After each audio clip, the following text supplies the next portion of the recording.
ਉਹ ਐਕਚੁਅਲੀ ਉਹ ਦੀਪ ਉਹ ਸੀ ਵੀ ਉਹ ਜਿੱਥੇ ਖੜਾ ਹੈ ਬਾਕੀ ਸਾਰੇ ਉਹਦੇ ਮਗਰ ਹੀ ਹੋਣਗੇ, ਉਹ ਕਿਸੇ ਦੇ ਮਗਰ ਨਹੀਂ ਹੋਣਾ। ਦੀਪ ਇੱਕ ਤਰ੍ਹਾਂ ਨਾਲ ਮਾਂ, ਜੇ ਦੁੱਖ ਆ ਤਾਂ ਦੂਜੇ ਪਾਸੇ ਮਾਣ ਬਹੁਤ ਵੱਡਾ ਦੀਪ ਦੇ ਗਿਆ ਜਿਹੜਾ ਉਹ ਮੇਰੇ ਵਰਗਿਆਂ ਨੂੰ, ਮਤਲਬ ਮੇਰੇ ਵਰਗੀਆਂ ਜਿਹਨੂੰ ਕਹਿੰਦੇ ਹੁੰਦੇ ਆ ਵੀ ਲੋਹੇ ਆ ਜਿਹੜੇ ਅਸੀਂ ਲੱਕੜ ਨਾਲ ਤਰ ਗਏ। ਪਰ ਵਕੀਲ ਵੀ ਛੋਟਾ ਮੋਟਾ ਨਹੀਂ, ਕਰੋੜਾਂ ਦੀ ਫੀਸ ਲੈਣ ਵਾਲਾ ਵਕੀਲ, ਧਰਮਿੰਦਰ, ਏਕਤਾ ਕਪੂਰ, ਅਨਿਲ ਕਪੂਰ, ਸੰਜੇ ਲੀਲਾ ਬੰਸਾਲੀ, ਵੱਡੇ ਵੱਡੇ ਪ੍ਰੋਡਕਸ਼ਨ ਹਾਊਸ ਦਾ ਉਹ ਲੀਗਲ ਐਡਵਾਈਜ਼ਰ ਸੀਗਾ, ਵੱਡੀਆਂ ਕੰਪਨੀਆਂ ਨਾਲ ਉਹਨੇ ਕੰਮ ਕੀਤਾ। ਉਹਦੇ ਚ ਇੱਕ ਕਨਫੀਡੈਂਸ ਬਹੁਤ ਸੀ, ਉਹਦੀ ਅੰਗਰੇਜ਼ੀ ਬਹੁਤ ਸਟਰੋਂਗ ਸੀਗੀ, ਮਤਲਬ ਗੱਲ ਆ ਜਿਹੜੀ ਉਹਨੂੰ ਹਿੰਦੀ ਨਹੀਂ ਸੀ ਆਉਂਦੀ ਬੜੀ ਵਧੀਆ, ਉਹ ਜਾਂ ਤਾਂ ਅੰਗਰੇਜ਼ੀ ਚ ਗੱਲ ਕਰਦਾ ਸੀ ਜਾਂ ਫਿਰ ਜਮਾਂ ਦੇਸੀ ਪੰਜਾਬੀ ਚ ਗੱਲ ਕਰਦਾ ਸੀ। ਮੈਂ ਤਾਂ ਇਹ ਸੋਚਦਾ ਹੁੰਦਾ ਸੀ ਕਿ ਮੈਂ ਵੱਡਾ ਤੇ ਮੈਂ ਪਹਿਲਾਂ ਜਾਊਂਗਾ ਇਸ ਧਰਤੀ ਤੋਂ, ਪਰ ਮੈਨੂੰ ਨਹੀਂ ਸੀ ਪਤਾ ਕਿ ਐਂ ਵੀ ਹੋਊਗਾ। ਜਦੋਂ ਉਹਨੂੰ ਮੈਂ ਕੰਮ ਕਰਦੇ ਦੇਖਦਾ ਸੀ ਮੈਨੂੰ ਏਦਾਂ ਲੱਗਦਾ ਹੁੰਦਾ ਸੀ ਕਿ ਯਾਰ ਇਹਦੇ ਚ ਬੜੀ એનર્ਜੀ ਆ। ਉਹ ਮਤਲਬ ਨਾ ਯਾਦ ਬਹੁਤ ਜ਼ਿਆਦਾ ਰੱਖਦਾ ਸੀ, ਉਹ ਪੂਰੀ ਫਿਲਮ ਯਾਦ ਕਰ ਲੈਂਦਾ ਸੀ, ਇਕੱਲੇ ਆਪਦੇ ਡਾਇਲਾਗ ਕੀ, ਸਾਹਮਣੇ ਵਾਲੇ ਐਕਟਰ ਦੇ ਸਾਰੀ ਸਕ੍ਰਿਪਟ ਉਹ ਏਦਾਂ ਪੜ੍ਹਦਾ ਸੀ ਤੇ ਉਹਨੂੰ ਸਾਰੀ ਯਾਦ ਹੋ ਜਾਂਦੀ ਸੀ। ਅਸੀਂ ਦੋਨੇ ਹੀ ਸਾਡੀ ਆਪਦੀ ਇੰਡਸਟਰੀ ਸੀ ਜੀ, ਆਪਦੀ ਸੀ। ਨਾ ਦੀਪ ਨੂੰ ਕੋਈ ਫੰਕਸ਼ਨਾਂ ਤੇ ਸਾਦਾ ਸੀ, ਨਾ ਮੈਨੂੰ ਕੋਈ ਸਾਦਾ।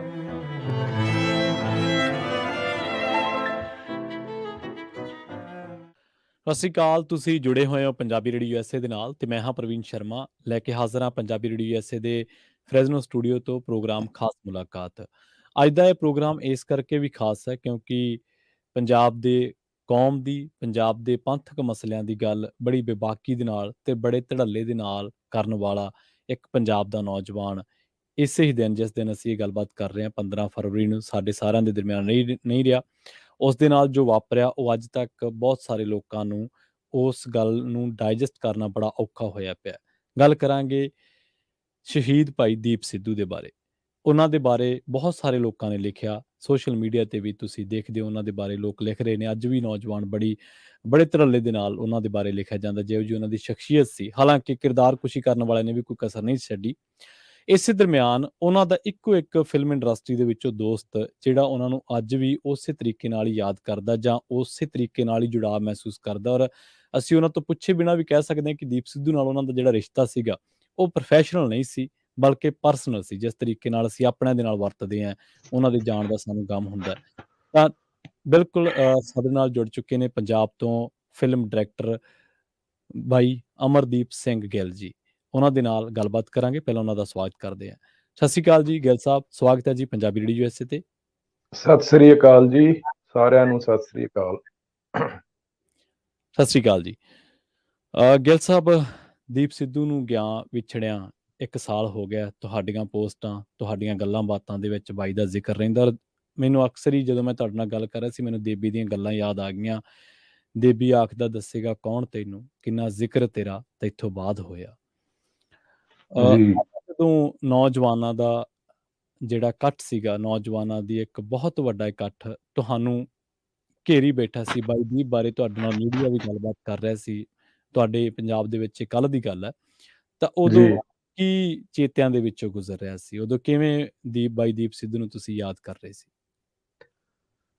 ਮੈਂ ਅਸਲ 'ਚ ਆਹੀ ਕਹਿਣਾ ਹੁੰਦਾ ਕਿ ਜਾਣ ਵਾਲਾ ਤਾਂ ਚਲਿਆ ਜਾਂਦਾ, ਉਸ ਤੋਂ ਬਾਅਦ ਇਹ ਤੁਹਾਡੀ ਜ਼ਿੰਮੇਵਾਰੀ ਰਹਿ ਜਾਂਦੀ ਆ ਕਿ ਤੁਸੀਂ ਉਹਨੂੰ ਕਿਵੇਂ ਯਾਦ ਕਰਦੇ ਹੋ ਵੀ ਕਿ ਨਹੀਂ, ਜਾਂ ਤੁਸੀਂ ਉਹਦੀ, ਜੇ ਕੋਈ ਜਾਣ ਵਾਲੇ ਦੀ ਕੋਈ ਸੋਚ ਸੀਗੀ ਉਹਦੇ ਤੇ ਪਹਿਰਾ ਦਿੰਦੇ ਹੋ ਕਿ ਨਹੀਂ, ਉਹਨੂੰ ਸਮਝਦੇ ਹੋ ਕਿ ਨਹੀਂ।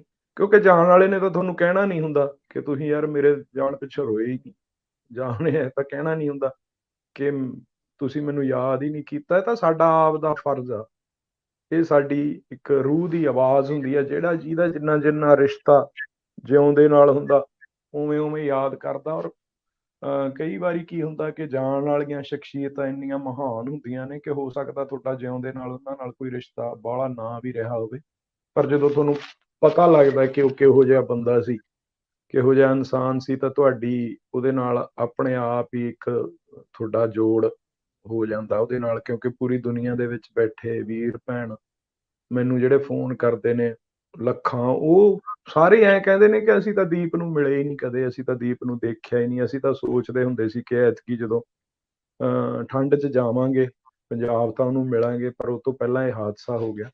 ਉਹ ਮੈਂ ਸਾਰਾ ਕੁਝ ਹੀ ਸੋਚੀ ਜਾਂਦਾ ਸੀ ਕਿ ਬਹੁਤ ਸਾਰੀਆਂ ਜ਼ਿੰਮੇਵਾਰੀਆਂ ਨੇ, ਬਹੁਤ ਸਾਰੇ ਕੰਮ ਨੇ ਜਿਹੜੇ ਦੀਪ ਛੱਡ ਗਿਆ, ਉਹ ਸਾਨੂੰ ਸਾਰਿਆਂ ਨੂੰ ਕਰਨੇ ਚਾਹੀਦੇ ਆ ਜਿਹੜੇ ਉਹਦੀ ਸੋਚ ਤੇ ਪਹਿਰਾ ਦੇ ਰਹੇ ਆ। ਇਹੀ ਸੋਚੀ ਜਾਂਦਾ ਸੀ ਮੈਂ ਕੱਲ ਵੀ ਜਦੋਂ ਸਾਰੇ ਲੋਕ ਉੱਥੇ ਇਕੱਠੇ ਸੀਗੇ ਚੌਕੀ ਮਾਨ, ਜਿੱਥੇ ਦੀਪ ਦੀ ਯਾਦਗਾਰ ਦਾ ਨੀਂਹ ਪੱਥਰ ਰੱਖਿਆ ਗਿਆ।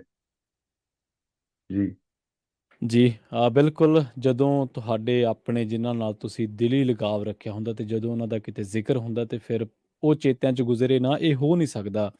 ਜੀ ਮਤਲਬ ਪਰ ਜਿਹੜੇ ਇਨਸਾਨ ਨੂੰ ਇੰਨੀ ਦੁਨੀਆ ਚਾਹੁਣ ਵਾਲੀ ਹੈ, ਜਿਹੜੇ ਇਨਸਾਨ ਨੂੰ ਲੋਕ ਫਿਲਮੀ ਹੀਰੋ, ਪਰਦੇ ਦਾ ਹੀਰੋ ਹੀ ਨਹੀਂ, ਉਹਨੂੰ ਜਿਸ ਤਰੀਕੇ ਨਾਲ ਉਹਨਾਂ ਨੇ ਗੱਲਾਂ ਬੜੀ ਬੇਬਾਕੀ ਦੇ ਨਾਲ ਪੰਥਕ ਮਸਲਿਆਂ ਨੂੰ, ਸਿੱਖ ਮਸਲਿਆਂ ਨੂੰ, ਪੰਜਾਬ ਮਸਲਿਆਂ ਨੂੰ, ਪੰਜਾਬ ਪੋਲਿਟਿਕਸ ਨੂੰ, ਪੰਜਾਬ ਦੇ ਧਰਮ ਨੂੰ ਛੋਹਿਆ, ਤਾਂ ਉਸ ਤਰੀਕੇ ਦੀ ਬੇਬਾਕੀ ਬੜੇ ਘੱਟ ਲੋਕਾਂ ਦੇ ਵਿੱਚ ਵੇਖਣ ਨੂੰ ਮਿਲੀ। ਇੱਕ ਜਦੋਂ ਤੁਹਾਡਾ ਦੋਸਤਾਨਾ ਸੀ ਉਹਨਾਂ ਦੇ ਨਾਲ, ਬਾਈ ਦੀਪ ਸਿੱਧੂ ਦੇ ਨਾਲ ਜਦੋਂ ਤੁਸੀਂ ਮੁਲਾਕਾਤ ਹੁੰਦੀ ਹੈ, ਤਾਂ ਤੁਸੀਂ ਉਸ ਜੀ ਇਨਸਾਨ ਨੂੰ ਡਾਇਰੈਕਟ ਕੀਤਾ।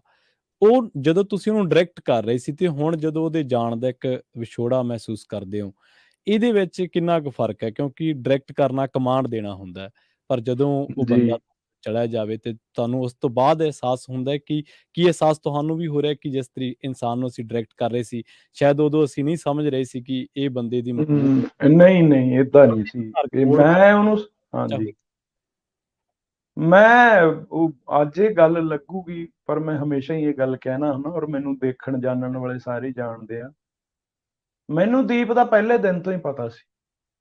ਜਿਸ ਜੀ, ਦਿਨ ਉਹਨੂੰ ਮੈਂ ਜਿਸ ਦਿਨ ਉਹਨੂੰ ਮੈਂ ਸਕਰੀਨ ਤੇ ਦੇਖਿਆ, ਉਹਦੀ ਪਹਿਲੀ ਫਿਲਮ ਸੀ ਰਮਤਾ ਜੋਗੀ, ਉਹਦਾ ਟ੍ਰੇਲਰ ਦੇਖਿਆ ਹਾਂਜੀ, ਤੇ ਮੈਨੂੰ ਲੱਗਿਆ ਕਿ ਯਾਰ ਇਹ ਕੋਈ ਆਮ ਬੰਦਾ ਨਹੀਂਗਾ, ਕੋਈ ਖਾਸ ਆ ਮੁੰਡਾ। ਕੌਣ ਆ ਯਾਰ ਇਹ? ਜਦੋਂ ਮੈਨੂੰ ਉਦੋਂ ਨਹੀਂ ਸੀ ਪਤਾ ਕਿ ਇਹ ਬਠਿੰਡੇ ਤੋਂ ਹੀ ਆ, ਜਦੋਂ ਕਿ ਉਹਦਾ ਜਿਹੜਾ ਸਿੱਧੂ ਗੋਤ ਆ, ਉਹਦੇ ਜੀ, ਤੋਂ ਮੈਨੂੰ ਐ ਜ਼ਰੂਰ ਸੀ ਵੀ ਹੈਗਾ ਤਾਂ ਮਾਲਵੇ ਦਾ ਹੀ। ਤੇ ਜਦੋਂ ਉਹਦੇ ਡਾਇਲਾਗ ਸੁਣੇ ਮੈਂ ਟ੍ਰੇਲਰ 'ਚ, ਤਾਂ ਮੈਂ ਉਹਨਾਂ ਦਿਨਾਂ 'ਚ ਜੋਰਾ ਕਰੈਕਟਰ ਦੀ ਭਾਲ ਕਰ ਰਿਹਾ ਸੀਗਾ ਮੈਂ। ਤੇ ਤੁਸੀਂ ਇਸ ਗੱਲ ਤੋਂ ਹੀ ਸਮਝ ਸਕਦੇ ਹੋ ਕਿ ਜੋਰਾ ਕਰੈਕਟਰ ਵੀ ਬਹੁਤ ਸਟਰੋਂਗ ਕਰੈਕਟਰ ਆ। ਉੱਦਾਂ ਦਾ ਕਰੈਕਟਰ ਕਦੇ ਪੰਜਾਬੀ ਜੀ, ਸਿਨੇਮਾ ਦੇ ਵਿੱਚ ਪਹਿਲਾਂ ਹੀਰੋ ਨਹੀਂ ਆਇਆ।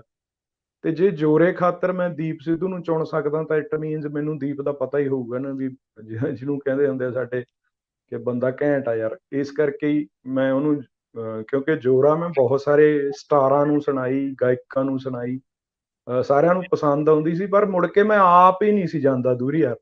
ਵੀ ਮੇਰਾ ਅੰਦਰ ਕੋਈ ਚੀਜ਼ ਸੀ ਜਿਹੜੀ ਮੈਨੂੰ ਕਹਿੰਦੀ ਨਹੀਂ ਯਾਰ ਇਹ ਨਹੀਂ ਹੋ ਸਕਦਾ, ਜੋਰਾ ਕੋਈ ਉਹ ਚਾਹੀਦਾ ਜਿਹੜਾ ਫਿਲਮ ਕਰੇ ਤੇ ਉਸ ਤੋਂ ਬਾਅਦ ਲੋਕ ਉਹਨੂੰ ਜੋਰਾ ਹੀ ਕਹਿਣ ਲੱਗ ਪੈਣ, ਉਹਦੀ ਕੋਈ ਪਛਾਣ ਨਹੀਂ ਹੋਣੀ ਚਾਹੀਦੀ ਪਹਿਲਾਂ। ਤੇ ਮੈਂ ਦੀਪ ਨੂੰ ਵੀ ਜਦੋਂ ਫਸਟ ਟਾਈਮ ਮਿਲਿਆ, ਇੱਥੇ ਚੰਡੀਗੜ੍ਹ ਮਿਲਿਆ ਸੀ JW ਮੈਰਿਟ 'ਚ, ਮੈਂ ਉਹਨੂੰ ਇਹ ਗੱਲ ਕਹੀ ਕਿ ਯਾਰ ਇਹ ਫਿਲਮ ਆ ਇੱਕ ਮੇਰੇ ਕੋਲੇ, ਉਹਦਾ ਨਾਂ ਹੈ ਜੋਰਾ 10 ਨੰਬਰੀਆ, ਉਹ ਬਠਿੰਡੇ ਦੇ ਆਏ ਆ। ਤੇ ਉਹਨੇ ਮੈਨੂੰ ਪਹਿਲੀ ਗੱਲ ਹੀ ਇਹ ਕਹੀ ਕਿ ਸਰ ਮੈਂ ਵੀ ਬਠਿੰਡੇ ਦਾ ਹੀ ਹਾਂ। ਸਰ ਕਹਿੰਦਾ ਹੁੰਦਾ ਸੀ ਉਹ ਸਾਰਿਆਂ ਜੀ, ਨੂੰ, ਆਪ ਤੋਂ ਵੱਡਿਆਂ ਨੂੰ। ਤੇ ਅਮ, ਮੈਂ ਉਹਨੂੰ ਕਿਹਾ, ਮੈਂ ਕਿਹਾ ਇਹ ਇਦਾਂ ਦਾ ਕਰੈਕਟਰ ਆ ਕਿ ਜੋ ਤੂੰ ਕਰੇਗਾ ਨਾ ਇਹ, ਤੇ ਉਦੋਂ ਬਾਅਦ ਲੋਕ ਤੈਨੂੰ ਜੋਰਾ ਕਿਹਾ ਕਰਨਗੇ, ਇਸ ਗੱਲ ਦੀ ਮੇਰੀ ਗਰੰਟੀ ਹੈ। ਤੇ ਉਹ ਇਦਾਂ ਹੀ ਜੀ, ਹੋਇਆ, ਪ੍ਰਮਾਤਮਾ ਨੇ ਇੱਜ਼ਤ ਰੱਖ ਲਈ। ਅਹ ਬਹੁਤ ਲੋਕਾਂ ਨੂੰ ਜਦੋਂ ਤੱਕ ਕਿਸਾਨ ਅੰਦੋਲਨ 'ਚ ਆ ਕੇ ਨਹੀਂ ਬੈਠਾ, ਉਹਦਾ ਨਾਂ ਪਤਾ ਹੀ ਨਹੀਂ ਸੀਗਾ ਵੀ ਇਹ ਦੀਪ ਬੁਰਾ ਹੀ ਸਿੱਧੂ ਆ। ਕਹਿੰਦੇ ਨੇ। ਜੋਰਾ ਹੀ ਕਹਿੰਦੇ ਸੀਗੇ ਹਨਾ।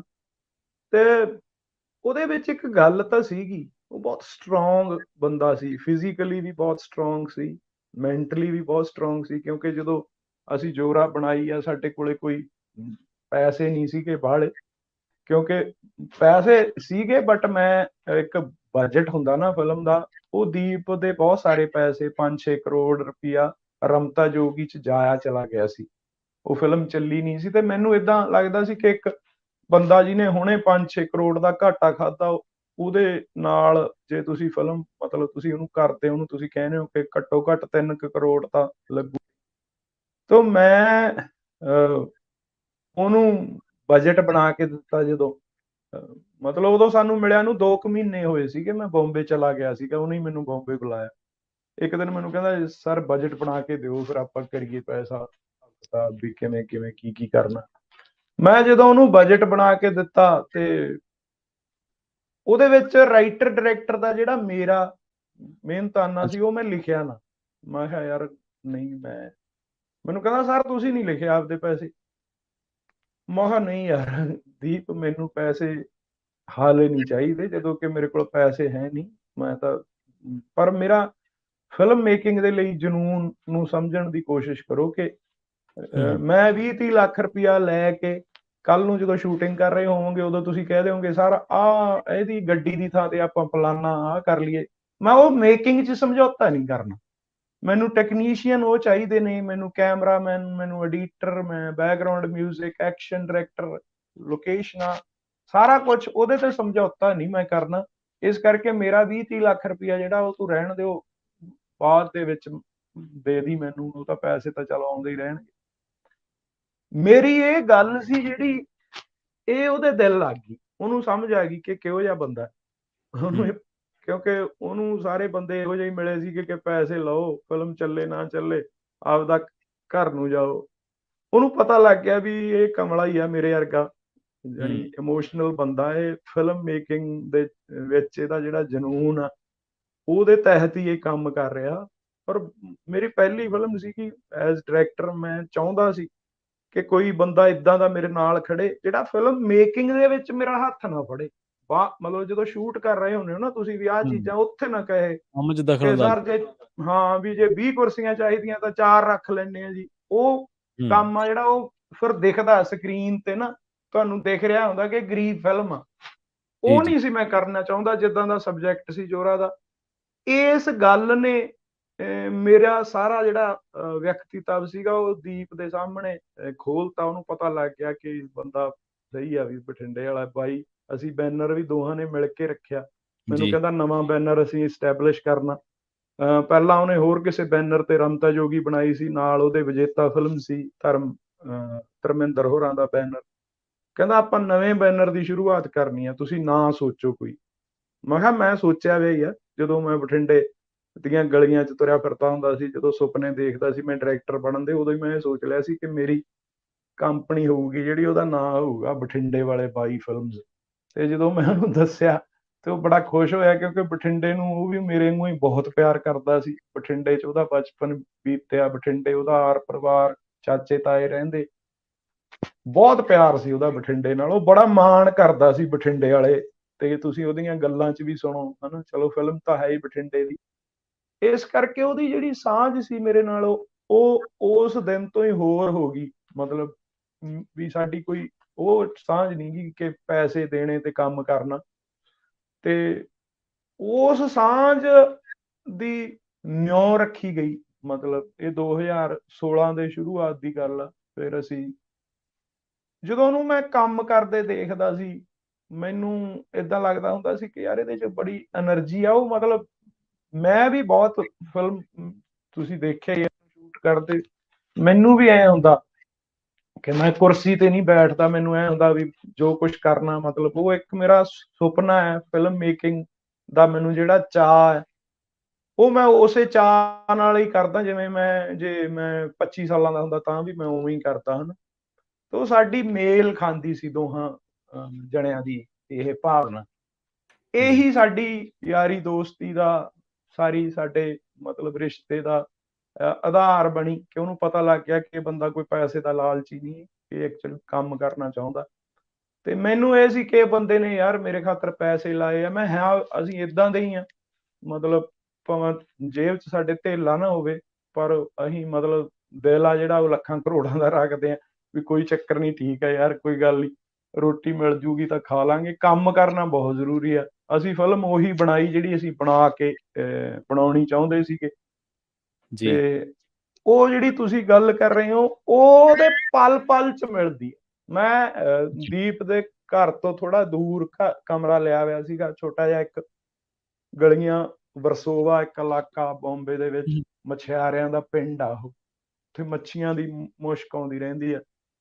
ਤੇ ਮੈਂ ਉੱਥੇ ਜਾਂਦਾ ਸੀ ਤਾਂ ਉੱਥੇ ਨਾ ਇੱਕ ਜਗ੍ਹਾ ਸੀਗੀ, ਮੰਦਿਰ ਮਸਜਿਦ ਤੱਕ ਸੜਕ ਜਾਂਦੀ ਆ, ਉਦੋਂ ਗਾਹਾਂ ਗਲੀਆਂ ਨੇ, ਤੇ ਮੈਨੂੰ ਛੱਡਣ ਜਾਂਦਾ ਹੁੰਦਾ ਜਦੋਂ, ਤੇ ਮੈਂ ਇਹਨੂੰ ਮੰਦਿਰ ਮਸਜਿਦ ਕੋਲੇ ਹੀ ਮਤਲਬ ਇਹਨੂੰ ਕਹਿ ਦਿੰਦਾ ਕਿ ਮੈਨੂੰ ਇੱਥੇ ਤਾਰ ਦੇ, ਵੀ ਤੂੰ ਗਾਹਾਂ ਨਾ ਜਾ। ਮੈਨੂੰ ਪਤਾ ਸੀ ਕਿ ਇਹਨੂੰ ਇਹ ਗਲੀਆਂ, ਕਿਉਂਕਿ ਉਹਦਾ ਰਹਿਣ ਸਹਿਣ ਏਦਾਂ ਦਾ ਸੀਗਾ, ਇਹਨੂੰ ਮੱਛੀਆਂ ਦਾ ਜਿਹੜਾ ਮੁਸ਼ਕ ਆਊਗਾ, ਇਹ ਜਿਹੜੀ ਗਲੀਆਂ ਨੇ ਗੰਦੀਆਂ ਨੇ ਹਨਾ, ਇਹਨਾਂ ਵਿੱਚ ਦੀ ਲੰਘ ਕੇ, ਉਹ ਮੇਰਾ ਕਮਰਾ ਵੀ ਬੜਾ ਛੋਟਾ ਜਿਹਾ ਤੇ ਬੜੇ ਗੰਦੇ ਜਿਹੇ ਥਾਂ ਤੇ, ਇੱਕ ਗਰੀਬ ਜਿਹਾ ਇਲਾਕਾ ਸੀਗਾ ਉਹ, ਕਿ ਮੈਨੂੰ ਇਹ ਪਤਾ ਸੀ ਕਿ ਜਿਸ ਇਹ ਰਹਿ ਰਿਹਾ ਸੀ ਜੂਹੂ, ਬਹੁਤ ਪੌਸ਼ ਇਲਾਕੇ ਦੇ ਵਿੱਚ ਹਨਾ, ਸਾਰਾ ਮੈਂ ਇਹਨੂੰ ਲੈ ਕੇ ਨਹੀਂ ਸੀ ਜਾਂਦਾ ਹੁੰਦਾ ਉਹਨਾਂ ਗਲੀਆਂ ਦੇ ਵਿੱਚ, ਮੈਨੂੰ ਕਹਿੰਦਾ ਵੀ ਇਹਨੂੰ ਇੱਥੇ ਤਾਰ ਤੇ, ਉੱਤੋਂ ਤਾਰ ਕੇ ਚਲੋ ਮੈਨੂੰ ਮੁੜ ਜਾਂਦਾ।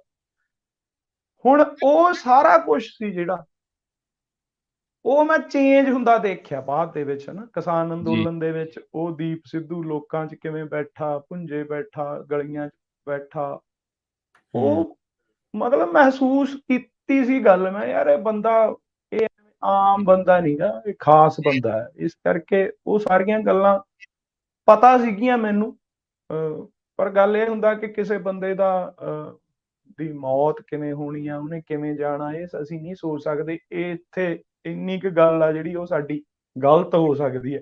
ਮੈਂ ਤਾਂ ਇਹ ਸੋਚਦਾ ਹੁੰਦਾ ਸੀ ਕਿ ਮੈਂ ਵੱਡਾ ਤੇ ਮੈਂ ਪਹਿਲਾਂ ਜਾਊਂਗਾ ਇਸ ਧਰਤੀ ਤੋਂ, ਹੂੰ, ਪਰ ਮੈਨੂੰ ਨਹੀਂ ਸੀ ਪਤਾ ਕਿ ਐਂ ਵੀ ਜੀ, ਹੋਊਗਾ। ਜੀ ਜੀ।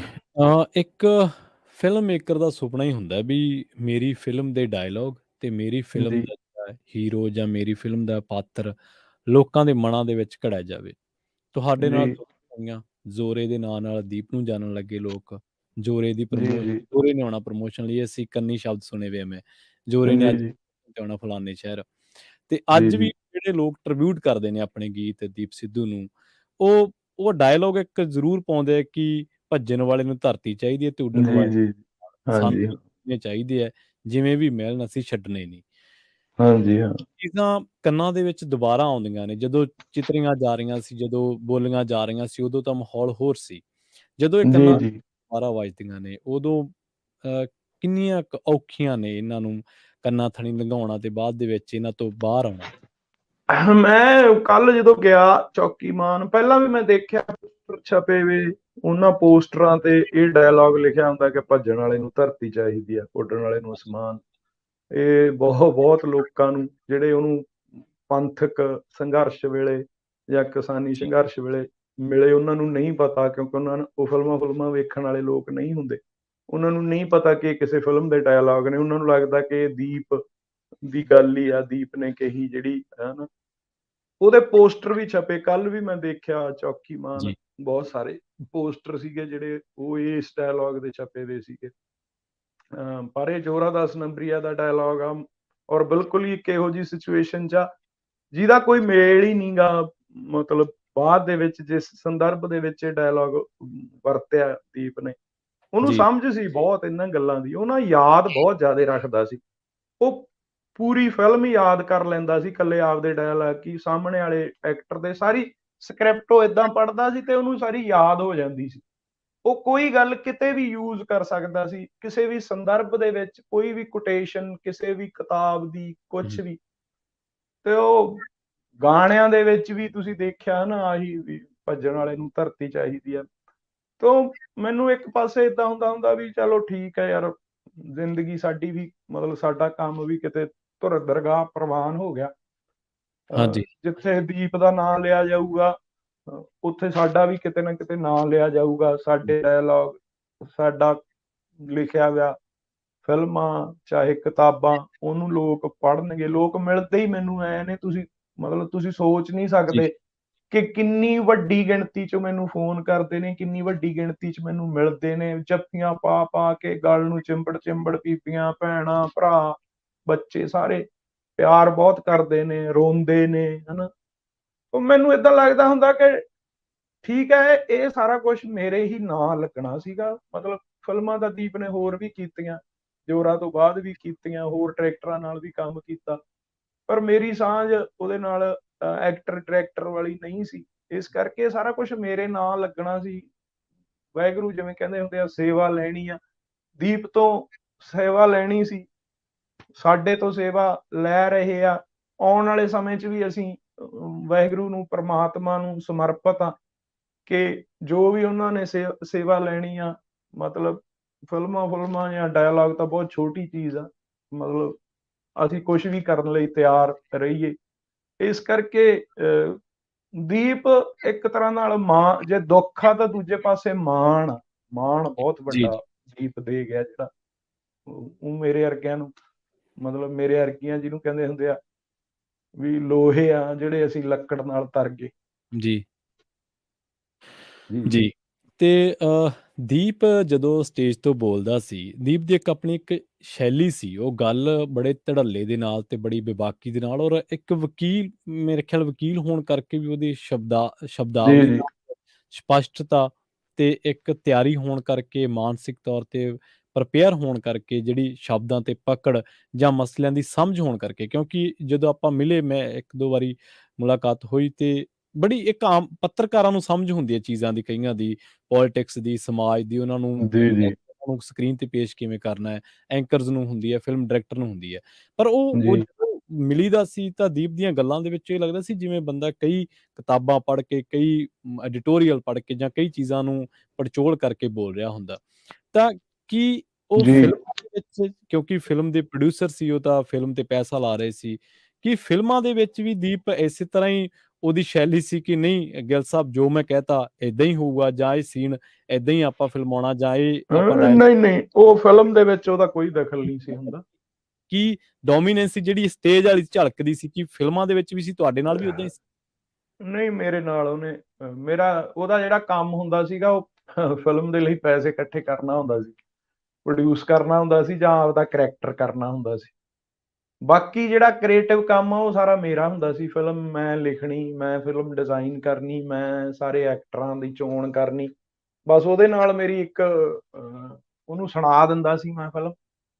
ਫਿਰ ਅਸੀਂ ਜੀ, ਐਕਟਰਾਂ ਬਾਰੇ, ਜਿੱਦਾਂ ਜੋਰਾ 1 ਦੇ ਵਿੱਚ ਜਿਹੜੇ ਐਕਟਰ ਸੀ, ਕੁਛ ਐਕਟਰ ਫਿਰ ਜੋਰਾ 2 ਦੇ ਵਿੱਚ ਜਦੋਂ ਚੇਂਜ ਹੁੰਦੇ ਆ, ਤੇ ਮੈਂ ਉਹਨੂੰ ਕਹਿ ਦਿੰਦਾ ਵੀ ਆਪਾਂ ਇੱਥੇ ਆਪਾਂ ਜਪਜੀ ਖਹਿਰਾ ਨੂੰ ਲੈ ਕੇ ਆਉਣਾ।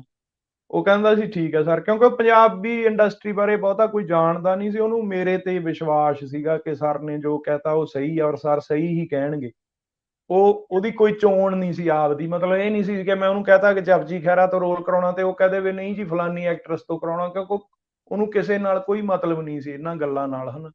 ਜੇ ਮੈਂ ਜਿੱਦਾਂ ਤੁਹਾਨੂੰ ਸੱਦਿਆ, ਮੈਂ ਕਹਤਾ ਵੀ ਆਹ ਪੱਤਰਕਾਰ ਹੈ, ਆਪਾਂ ਓਰੀਜਨਲ ਹੀ ਰੋਲ ਕਰਾਵਾਂਗੇ ਪ੍ਰਵੀਨ ਤੋਂ, ਤੇ ਮੈਂ ਡਾਇਲੌਗ 'ਚ ਨਾਂ ਵੀ ਤੁਹਾਡਾ ਹੀ ਯੂਜ਼ ਕੀਤਾ ਕਿ ਪ੍ਰਵੀਨ ਸ਼ਰਮਾ ਜੀ, ਇਹ। ਜੀ, ਤਾਂ ਉਹ ਇਸ ਗੱਲ ਤੇ ਬੜਾ ਖੁਸ਼ ਹੁੰਦਾ ਸੀ, ਹਨਾ, ਕਿ ਹਾਂ ਇਹ ਬੜੀ ਰੀਅਲ ਗੱਲ ਆ ਸਰ, ਹਾਂ ਰੀਅਲ ਲੱਗੂਗਾ ਸਰ।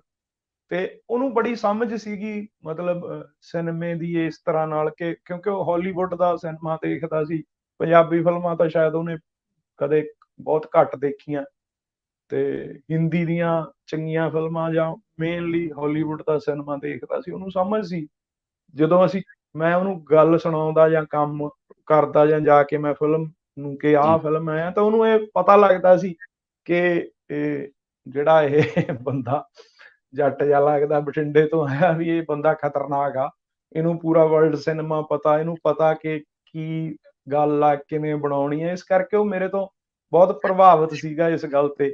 ਪਰ ਮੇਰਾ ਜਿਹੜਾ ਰਾਈਟਰ ਹੋਣਾ ਮੇਰਾ, ਇਹ ਉਹਨੂੰ ਸਭ ਤੋਂ ਜ਼ਿਆਦਾ ਪਸੰਦ ਸੀ। ਉਹਨੂੰ ਲੱਗਦਾ ਹੁੰਦਾ ਸੀ ਕਿ ਉਹ ਹੋਰ ਕੋਈ ਫਿਲਮ ਵੀ ਕਰਦਾ ਤਾਂ ਬਾਅਦ ਦੇ ਵਿੱਚ ਉੱਥੇ ਕੋਈ ਉਹਨੂੰ ਪੰਗਾ ਪੈ ਜਾਂਦਾ, ਉਹਨੂੰ ਪਸੰਦ ਨਾ ਆਉਂਦਾ ਕੰਮ, ਤਾਂ ਫਿਰ ਮੈਨੂੰ ਉਹਨੇ ਕਹਿਣਾ ਕਿ ਸਰ ਆਹ ਸੀਨ ਰੀਰਾਈਟ ਕਰ ਦਿਓ। ਕਿ ਉਹਨੂੰ ਮੈਂ ਕਹਿੰਦਾ ਹੁੰਦਾ ਸੀ ਤੈਨੂੰ ਆਦਤ ਪੈ ਗਈ ਅਸਲ 'ਚ ਮੇਰੀ। ਅਸੀਂ ਹੱਸਦੇ ਹੁੰਦੇ ਸੀ। ਮੈਂ ਕਿਹਾ ਜਿਵੇਂ ਮੈਸ ਹੱਥ ਪੈ ਜਾਂਦੀ ਹੁੰਦੀ ਹੈ ਨਾ, ਫਿਰ ਹੋਰ ਕਿਸੇ ਤੋਂ ਨਹੀਂ ਮਿਲਦੀ, ਤੈਨੂੰ ਵੀ ਜੀ, ਆਦਤ ਪੈ ਗਈ ਮੇਰੀ, ਹੁਣ ਤੂੰ ਜਿੱਥੇ ਮਰਜ਼ੀ ਤੁਰਿਆ ਫਿਰ, ਮਤਲਬ ਤੈਨੂੰ ਮੇਰੀ ਘਾਟ ਮਹਿਸੂਸ ਹੋਊਗੀ, ਕਿ ਤੈਨੂੰ ਇਹ ਹੋਊਗਾ ਕਿ ਅਮਰਦੀਪ ਸਰ ਦੇ ਲਿਖੇ ਹੋਣੇ ਚਾਹੀਦੇ ਆ ਡਾਇਲੌਗ। ਜੀ, ਤੇ ਜੀ, ਉਹ ਅਸੀਂ ਏਦਾਂ ਹੱਸਦੇ ਹੁੰਦੇ ਆ ਨਾ। ਉਹ ਜਿਹੜਾ ਸੀ ਨਾ, ਇੱਕ ਫਿਲਮ ਮੇਕਿੰਗ, ਇੱਕ ਜੀ, ਟੀਮ ਵਰਕ ਆ, ਉਹਦੇ ਵਿੱਚ ਨਾ ਇੱਕ ਟੀਮ ਨੂੰ ਬਹੁਤ ਵਧੀਆ ਤਰੀਕੇ ਨਾਲ ਉਹ ਅਰੇਂਜ ਕਰਕੇ ਰੱਖਦਾ ਸੀ, ਹਨਾ। ਕਈ ਵਾਰੀ ਕੀ ਹੁੰਦਾ ਕਿ ਤੁਹਾਡੇ ਜਿੰਨੇ ਮਰਜ਼ੀ ਅਮੀਰ ਹੋਵੋ, ਕਰੋੜਪਤੀ ਵੀ ਹੋਵੋ, ਕਈ ਵਾਰੀ ਤੁਹਾਡੇ ਕੋਲ ਪੈਸੇ ਨਹੀਂ ਹੁੰਦੇ, ਤਾਂ ਉਹ ਇੱਕ ਤਰੀਕਾ ਹੁੰਦਾ ਕਿਸੇ ਨਾਲ ਪਿਆਰ ਨਾਲ ਗੱਲ ਕਰਨ ਦਾ, ਕਿ ਉਹਦਾ ਇੱਕ ਬੜਾ ਮਤਲਬ ਪਿਆਰ ਨਾਲ ਸਾਰਿਆਂ ਨਾਲ ਹੀ ਗੱਲ ਕਰਦਾ, ਚਾਹੇ ਮੇਰਾ ਐਡੀਟਰ ਆ ਹਾਰਦਿਕ, ਚਾਹੇ ਕੈਮਰਾਮੈਨ ਆ ਸੋਨੀ ਸਿੰਘ, ਉਹਨੇ ਕਹਿਣਾ ਮਤਲਬ ਵੀ ਆਰ ਫੈਮਿਲੀ ਬ੍ਰਦਰ।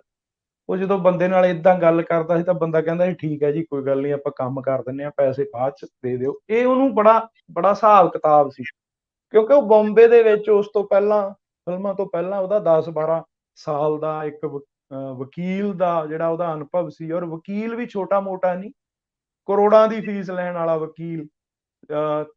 ਧਰਮਿੰਦਰ, ਏਕਤਾ ਕਪੂਰ, ਅਨਿਲ ਕਪੂਰ, ਸੰਜੇ ਲੀਲਾ ਬੰਸਾਲੀ, ਵੱਡੇ ਵੱਡੇ ਪ੍ਰੋਡਕਸ਼ਨ ਹਾਊਸ ਦਾ ਉਹ ਲੀਗਲ ਐਡਵਾਈਜ਼ਰ ਸੀਗਾ, ਵੱਡੀਆਂ ਕੰਪਨੀਆਂ ਨਾਲ ਉਹਨੇ ਜੀ ਕੰਮ ਕੀਤਾ। ਉਹਦੇ ਚ ਇੱਕ ਕਨਫੀਡੈਂਸ ਬਹੁਤ ਸੀ, ਉਹਦੀ ਅੰਗਰੇਜ਼ੀ ਬਹੁਤ ਸਟਰੋਂਗ ਸੀਗੀ, ਮਤਲਬ ਗੱਲ ਆ ਜਿਹੜੀ ਉਹ ਉਹਨੂੰ ਹਿੰਦੀ ਨਹੀਂ ਸੀ ਆਉਂਦੀ ਬੜੀ ਵਧੀਆ, ਉਹ ਜਾਂ ਤਾਂ ਅੰਗਰੇਜ਼ੀ ਚ ਗੱਲ ਕਰਦਾ ਸੀ ਜਾਂ ਫਿਰ ਜਮਾਂ ਦੇਸੀ ਜੀ ਪੰਜਾਬੀ ਚ ਗੱਲ ਕਰਦਾ ਸੀ। ਉਹਦੇ ਚ ਇੱਕ ਕਮਾਂਡ ਦੇਣ ਦਾ ਨਾ ਇੱਕ ਬਹੁਤ ਵੱਡਾ ਮਤਲਬ ਉਹ ਹੁਨਰ ਸੀਗਾ। ਉਹ ਲੀਡਰ ਸੀ, ਇਨਬੋਰਨ ਲੀਡਰ ਹੁੰਦੇ ਆ ਨਾ, ਕੁਝ ਜਮਾਂਦਰੂ ਲੀਡਰ ਹੁੰਦੇ ਆ। ਮੰਦ ਬਿਲਕੁਲ ਲੀਡਰਸ਼ਿਪ ਦੀਆਂ ਕੁਆਲਿਟੀਜ਼ ਸਾਨੂੰ ਨਿੱਕੇ ਹੁੰਦਿਆਂ ਨੂੰ ਪੜ੍ਹਾਈਆਂ ਵੀ ਗਈਆਂ ਜਾਂਦੀਆਂ ਨੇ ਨਾ, ਉਹਦੇ ਚ ਉਹ ਸਾਰੀਆਂ ਕੁਆਲਿਟੀਜ਼ ਸੀਗੀਆਂ, ਉਹ ਗੁਣ ਸੀਗੇ ਕਿ ਜਿੱਥੇ ਉਹ ਖੜਾ ਉੱਥੇ ਉਹ ਸੈਂਟਰ ਆਫ ਸਟੇਜ ਆ ਜਿਹੜਾ ਉਹ ਹੀ ਹੋਊਗਾ। ਜੇ ਉਹ ਤੁਰ ਪਿਆ ਤਾਂ ਜਿਵੇਂ अमिताभ बच्चन की एक फिल्म का डायलॉग है कि हम जहाँ पे खड़े हो जाते हैं ਜੀ लाइन वहीं से शुरू होती है। ਉਹ ਐਕਚੁਅਲੀ ਉਹ ਦੀਪ ਉਹ ਸੀ ਵੀ ਉਹ ਜਿੱਥੇ ਖੜਾ ਹੈ ਬਾਕੀ ਸਾਰੇ ਉਹਦੇ ਮਗਰ ਹੀ ਹੋਣਗੇ, ਉਹ ਕਿਸੇ ਦੇ ਮਗਰ ਨਹੀਂ ਹੋਣਾ ਜੀ।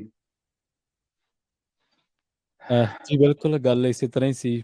ਜਦੋਂ ਦੀਪ ਤੁਰਦਾ ਸੀ ਤਾਂ ਯੂਨਿਟ ਮੈਂ ਦੇਖਿਆ, ਯੂਨਿਟ ਦੇ ਵਿੱਚ ਉਹਨੂੰ ਲੈ ਕੇ ਜੋ ਆਕਰਸ਼ਣ ਸੀ ਸਕਰੀਨ ਤੇ ਤਾਂ ਸੀਗੀ ਉਹਦਾ ਜੋ ਸੀਗਾ। ਜੀ ਜੀ ਜਦੋਂ ਸ਼ੂਟ ਚੱਲ ਰਿਹਾ ਹੁੰਦਾ ਸੀ, ਜਦੋਂ ਕਿਤੇ ਇਕੱਠ ਹੋਣਾ ਹੁੰਦਾ ਸੀ ਤਾਂ ਕਾਫਲਾ ਦੀਪ ਦੇ ਨਾਲ ਹੀ ਚੱਲਦਾ ਸੀ।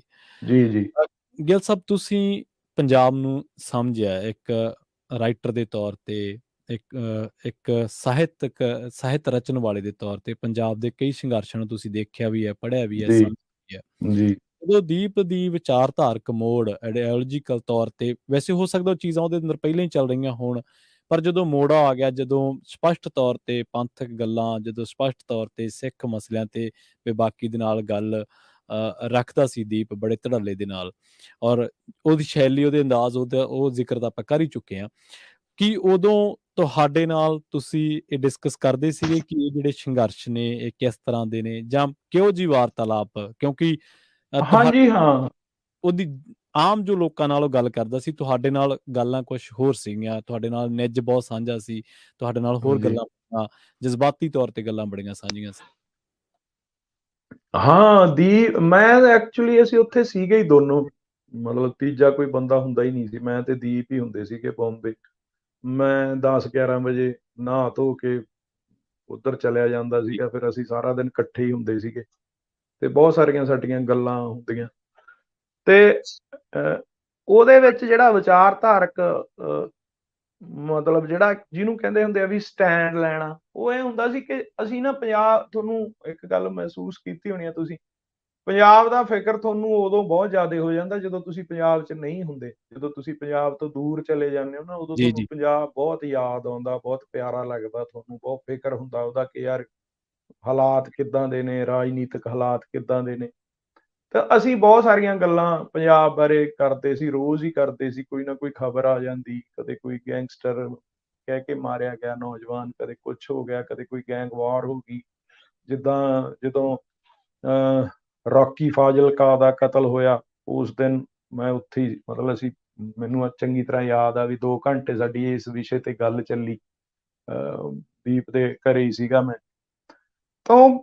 ਤਾਂ ਸਾਰੀਆਂ ਗੱਲਾਂ ਦੇ ਵਿੱਚ ਨਾ ਉਹਨੇ ਆਖਰ ਤੇ ਇਹ ਗੱਲ ਜ਼ਰੂਰ ਕਹਿਣੀ ਕਿ ਸਰ ਆਪਾਂ ਨੂੰ ਕੁਛ ਨਾ ਕੁਛ ਕਰਨਾ ਪਊਗਾ, ਮਤਲਬ ਐਂ ਹੀ ਨਹੀਂ ਸਰਦਾ, ਕੱਲੀਆਂ ਫਿਲਮਾਂ ਬਣਾ ਕੇ ਨਹੀਂ, ਆਪਾਂ ਨੂੰ ਗਰਾਊਂਡ ਲੈਵਲ ਤੇ ਜਾ ਕੇ ਵੀ ਲੋਕਾਂ 'ਚ ਨਾ ਕੰਮ ਕਰਨਾ ਪਊਗਾ ਤੇ ਆਪਣਾ ਫਰਜ਼ ਬਣਦਾ।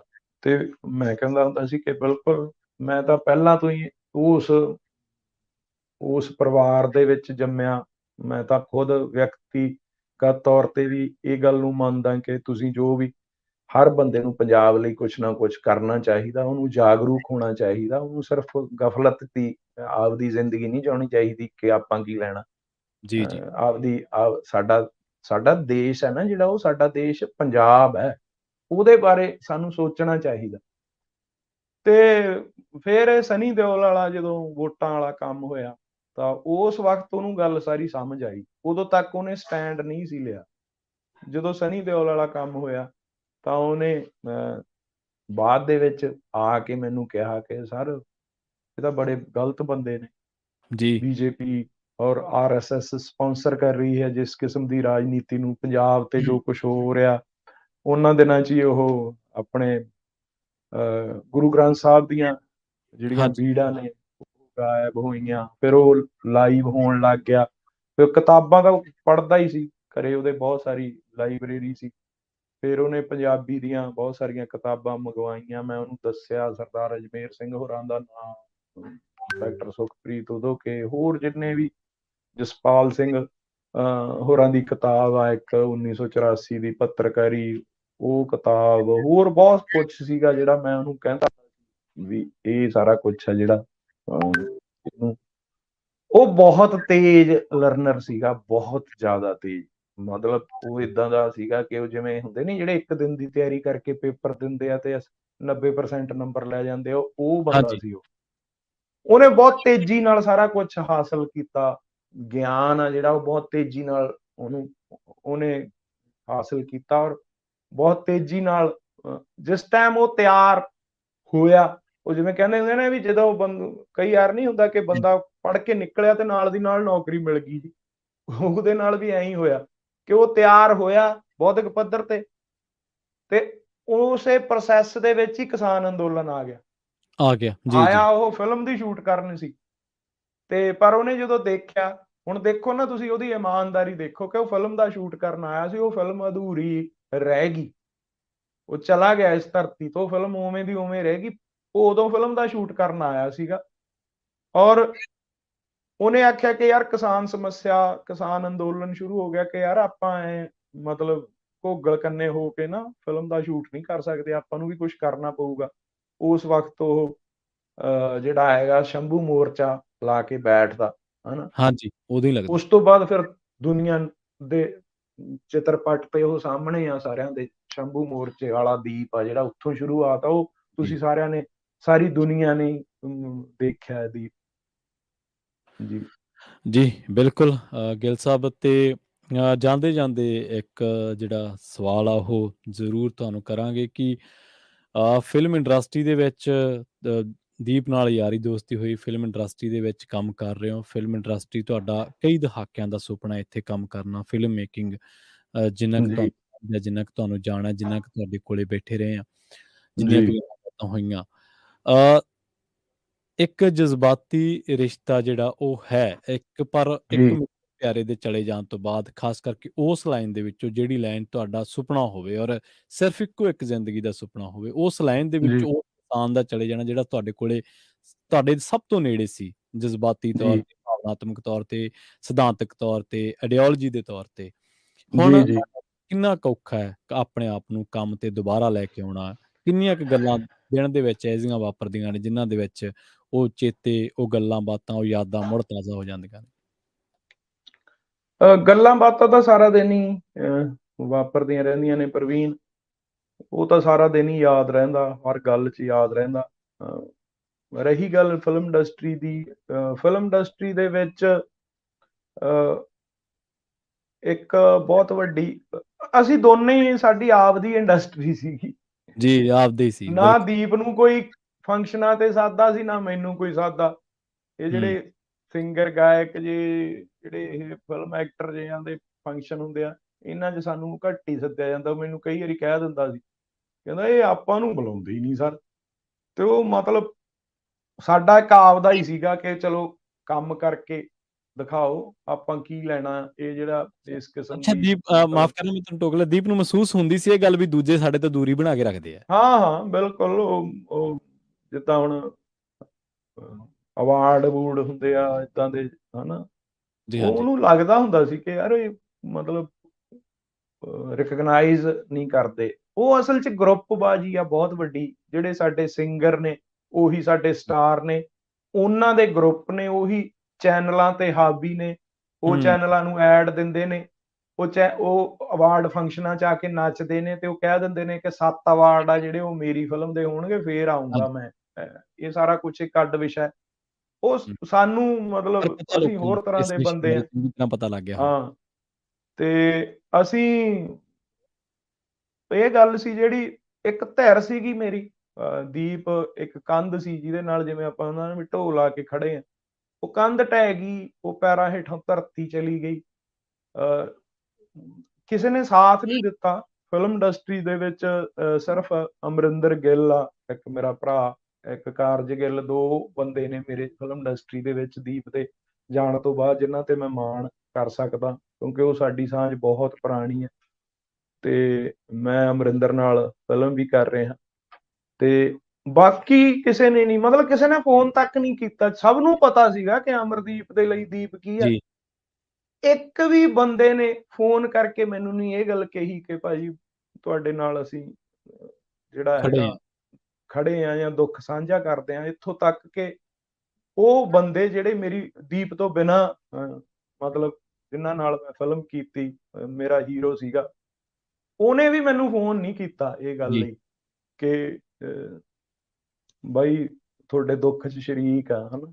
ਸਭ ਨੂੰ ਪਤਾ ਸੀ ਨਾ ਕਿ ਜੀ, ਜੀ, ਮੇਰੇ ਲਈ ਤਾਂ ਉਹ ਪਰਿਵਾਰ ਸੀਗਾ। ਕਿਸੇ ਨੇ ਵੀ ਨਹੀਂ ਕੀਤਾ। ਮਤਲਬ 1-2 ਕਰੈਕਟਰ ਆਰਟਿਸਟ ਨੇ ਜਿਹੜੇ ਬੰਦੇ, ਜਿੱਦਾਂ ਜੀ, ਸਰਦਾਰ ਸੋਹੀ ਬਾਈ ਆ, 1-2 ਹੋਰ ਬੰਦੇ ਹੋ ਸਕਦੇ ਆ ਜਿਹੜੇ ਮੇਰੇ ਦੋਸਤ ਵੀ ਨੇ। ਹੋਰ ਕਿਸੇ ਵੀ ਬੰਦੇ ਨੇ ਨਹੀਂ ਮੈਨੂੰ ਕਿਹਾ ਕਿ ਜੀ ਬਹੁਤ ਤੁਹਾਡੇ ਦੁੱਖ 'ਚ ਅਸੀਂ ਸ਼ਰੀਕ ਹਾਂ। ਨੋ, ਕੋਈ ਮਤਲਬ ਜੀ, ਹੀ ਨਹੀਂ ਉਹਨਾਂ ਨੂੰ, ਕੋਈ ਕੋਈ ਗੱਲ ਹੀ ਨਹੀਂ, ਕਿਸੇ ਨੇ ਨੋਟਿਸ ਹੀ ਨਹੀਂ ਲਿਆ ਇਸ ਗੱਲ ਦਾ। ਇਸ ਕਰਕੇ ਮੈਨੂੰ ਇਹਨਾਂ ਤੋਂ ਕੋਈ ਬਹੁਤੀਆਂ ਉਮੀਦਾਂ ਨਹੀਂ ਹੈ। ਮੈਨੂੰ ਇਹ ਹੈ ਕਿ ਕੰਮ ਕਰਨਾ ਮੈਂ ਹੁਣ ਸਾਗਾ ਜੀ, ਮਿਊਜ਼ਿਕ ਕੰਪਨੀ ਆ, ਉਹਦੇ ਨਾਲ ਫਿਲਮ ਕਰ ਰਿਹਾ ਕਿਉਂਕਿ ਜੋਰਾ 3 ਉਹਨਾਂ ਨੇ ਕਰਨੀ ਸੀ। ਠੀਕ ਹੈ। ਇਸ ਕਰਕੇ ਉਹ ਮੇਰੇ ਨਾਲ ਖੜੇ ਨੇ। ਸੁਮਿਤ ਸਿੰਘ ਉਹਦੇ ਜਿਹੜੇ ਮਾਲਕ ਨੇ, ਉਹਨਾਂ ਦਾ ਦੀਪ ਨਾਲ ਵੀ ਬਹੁਤ ਰਿਸ਼ਤਾ ਸੀ। ਉਹਨਾਂ ਜੀ, ਨੂੰ ਇਸ ਗੱਲ ਦੀ ਵੀ ਸਮਝ ਆ ਕਿ ਮੇਰਾ ਤੇ ਦੀਪ ਦਾ ਕੀ ਰਿਸ਼ਤਾ ਸੀ। ਇਸ ਕਰਕੇ ਇਹ 2 ਹੀ ਪ੍ਰੋਡਕਸ਼ਨ ਹਾਊਸ ਨੇ, ਰਿਦਮ ਬॉयਜ਼ ਵਾਲੇ, ਜੀ, ਅਮਰਿੰਦਰ ਜੀ, ਗਿੱਲ ਤੇ ਕਾਰਜ ਗਿੱਲ ਤੇ ਸਾਗਾ ਮਿਊਜ਼ਿਕ। ਬਾਕੀ ਤਾਂ ਸਾਰਿਆਂ ਨੇ ਮਤਲਬ ਬਿਲਕੁਲ ਇਗਨੋਰ ਕੀਤਾ ਕਿ ਮਤਲਬ ਕੋਈ ਮਤਲਬ ਹੀ ਨਹੀਂ ਸੀ ਉਹਨਾਂ ਨੂੰ ਕਿਸੇ ਮੇਰੇ ਨਾਲ। ਇਸ ਕਰਕੇ ਬਹੁਤ ਔਖਾ ਤਾਂ ਹੈਗਾ ਹੀ ਆ, ਕਿਉਂਕਿ ਅਸੀਂ ਤਾਂ ਕੰਮ ਹੀ ਇਹ ਕਰਨਾ। ਕਿਉਂਕਿ ਮੈਂ ਉਹੀ ਤਾਂ ਫਿਲਮ ਮੇਕਿੰਗ 'ਚ ਨਹੀਂ ਆ ਗਿਆ, ਹਨਾ। ਮੇਰੀ 20 ਸਾਲ ਦੀ 30 ਸਾਲ ਦੀ ਇੱਕ ਘਾਲਣਾ ਸੀਗੀ ਕਿ ਫਿਲਮ ਮੇਕਿੰਗ, ਫਿਲਮ ਮੇਕਰ ਬਣਨਾ, ਮੈਂ ਇਸ ਫੀਲਡ 'ਚ ਜਾਣਾ। ਉਹਦੇ ਤਹਿਤ ਆਇਆ ਮੈਂ। ਉਹੀ ਨਹੀਂ ਹੋਇਆ ਵੀ ਗਾਇਕ ਆ ਜਿਹੜੇ ਉਹ ਹੀਰੋ ਬਣ ਗਏ ਤੇ ਮੈਂ ਗੀਤਕਾਰਾਂ, ਚਲੋ ਮੈਂ ਡਾਇਰੈਕਟਰ ਬਣ ਜਾਂਦਾ। ਏਦਾਂ ਦਾ ਕੁਝ ਨਹੀਂ ਹੋਇਆ। ਇਹ ਇੱਕ ਲੰਮੀ, ਤੁਹਾਨੂੰ ਸਾਰਿਆਂ ਨੂੰ ਹੀ ਪਤਾ, ਮੇਰੀ ਇੱਕ ਬਹੁਤ ਲੰਮੀ ਜਰਨੀ ਆ। ਉਹਦੇ ਲਈ ਜਿਹੜੇ ਬਾਕੀ ਦੁਨੀਆ ਦੇ ਵਿੱਚ ਬੈਠੇ ਭੈਣ ਭਰਾ ਨੇ, ਉਹਨਾਂ ਨੇ ਬਹੁਤ ਜ਼ਿਆਦਾ ਸਾਥ ਦਿੱਤਾ। ਜੀ, ਮਤਲਬ ਲੱਖਾਂ ਦੀ ਗਿਣਤੀ 'ਚ ਲੋਕ ਜਿਹੜੇ ਬੈਠੇ ਆ, ਸੰਗਤ, ਉਹਨਾਂ ਨੂੰ ਮੈਂ ਲੋਕ ਵੀ ਨਹੀਂ ਕਹੂੰਗਾ, ਲੋਕ ਕਹਿਣਾ ਵੀ ਮਾੜੀ ਗੱਲ ਆ। ਉਹ ਸੰਗਤ ਆ, ਉਹ ਜੀ, ਮੇਰੇ ਭੈਣ ਭਰਾ ਨੇ, ਛੋਟੇ ਵੱਡੇ, ਪੂਰੀ ਦੁਨੀਆ 'ਚ, America, Canada, England, New Zealand, Australia, ਜਿੱਥੇ ਵੀ ਬੈਠੇ ਨੇ ਉਹ ਮੈਨੂੰ ਫੋਨ ਕਰ, ਮੈਨੂੰ ਮੈਸੇਜ ਕਰਦੇ ਨੇ, ਮੈਨੂੰ ਕਹਿੰਦੇ ਨੇ ਕਿ ਅਸੀਂ ਬਾਈ ਤੁਹਾਡੇ ਨਾਲ ਖੜੇ ਆ। ਉਹ ਮੇਰੀ ਮਦਦ ਵੀ ਕਰਦੇ ਨੇ। ਕਈ ਵਾਰੀ ਮੇਰੀ ਬਹੁਤ ਪਿਛਲੇ 3-4 ਸਾਲ ਦਾ ਜਿਹੜਾ ਟਾਈਮ ਸੀਗਾ ਕਰੋਨਾ ਦਾ, ਜੀ, ਫਿਰ ਜੀ, ਦੀਪ ਚਲਾ ਗਿਆ। ਆਰਥਿਕ ਤੌਰ ਤੇ ਮੈਂ ਬਹੁਤ ਔਖੀ ਸਥਿਤੀ ਚੋਂ ਨਿਕਲ ਰਿਹਾ। ਤੇ ਉਹ ਸਾਰੇ ਮੇਰੀ ਮਦਦ ਕਰਦੇ ਨੇ। ਉਹ ਸਾਰੇ ਉਹੀ ਬੰਦੇ ਨੇ ਜਿਹੜੇ ਮੈਨੂੰ ਕਦੇ ਨਹੀਂ ਮਿਲੇ, ਜਿਹੜੇ ਮੈਨੂੰ ਵੈਸੇ ਹੀ ਪਿਆਰ ਕਰਦੇ ਸੀ। ਫਿਰ ਦੀਪ ਦੇ ਜਾਣ ਤੋਂ ਬਾਅਦ ਹੋਰ ਪਿਆਰ ਕਰਨ ਲੱਗ ਗਏ। ਤੇ ਉਹਨਾਂ ਸਾਰਿਆਂ ਦਾ ਮੈਂ ਬਹੁਤ ਸ਼ੁਕਰਗੁਜ਼ਾਰ ਹਾਂ। ਜੀ। ਤੁਹਾਡੇ ਇਸ ਪਲੇਟਫਾਰਮ ਤੋਂ ਮੈਂ ਉਹਨਾਂ ਸਾਰਿਆਂ ਦਾ ਬਹੁਤ ਧੰਨਵਾਦ ਕਰਦਾ। ਉਹਨਾਂ ਦੇ ਸਿਰ ਤੇ ਹੀ ਮੈਂ ਤੁਰਿਆ ਫਿਰਦਾ ਅਸਲ ਦੇ ਵਿੱਚ। ਅਸਲ ਦੇ ਵਿੱਚ ਆਪਾਂ ਇੱਕ ਗੱਲ ਇੱਥੇ ਸਾਰਿਆਂ ਨਾਲ ਸਾਂਝੀ ਕਰਦੇ ਚੱਲੀਏ ਕਿ ਬਾਈ ਅਮਰਦੀਪ ਸਿੰਘ ਗਿੱਲ ਹੋਰਾਂ ਦਾ ਜਿਹੜਾ ਆਪਣਾ ਪ੍ਰੋਫਾਈਲ ਹੈ, ਆਪਣੀ ਘਾਲਣਾ, ਆਪਣਾ ਸਟਰਗਲ ਆ, ਆਪਣੀ ਫਿਲਮ ਮੇਕਿੰਗ ਹੈ, ਇੱਕ ਵੱਖਰੀ ਤਰ੍ਹਾਂ ਦੀ ਫਿਲਮ ਮੇਕਿੰਗ ਹੈ ਉਹਨਾਂ ਦੀ।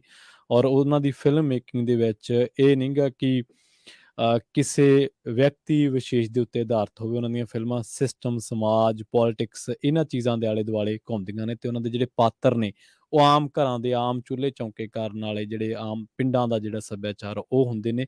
ਤੇ ਅਕਸਰ ਉਹਨਾਂ ਦੀਆਂ ਜੇ ਫਿਲਮਾਂ ਤੁਸੀਂ ਦੇਖੋਗੇ ਜਿੰਨੀਆਂ ਵੀ ਹੁਣ ਆਈਆਂ ਨੇ ਹੁਣ ਤੱਕ, ਤਾਂ ਉਹ ਸਿਸਟਮ ਦੇ ਨੇੜੇ ਹੋ ਕੇ ਤੇ ਆਮ ਲੋਕਾਈ ਦੀ ਬਾਤ ਪਾਉਂਦੀਆਂ ਨੇ। ਆਮ ਲੋਕਾਂ ਦੇ ਧੀਆਂ ਪੁੱਤ ਉਹਨਾਂ ਦੇ ਹੀਰੋ ਨੇ ਤੇ ਉਹਨਾਂ ਦੇ ਵਿੱਚੋਂ ਹੀ ਜਿਹੜੇ ਸਿਸਟਮੈਟਿਕ ਵਿਲਨ ਨੇ ਜਿਨ੍ਹਾਂ ਨੂੰ ਪੇਸ਼ ਕੀਤਾ ਜਾਣਾ ਚਾਹੀਦਾ, ਉਹੀ ਉਹਨਾਂ ਦੇ ਵਿਲਨ ਨੇ।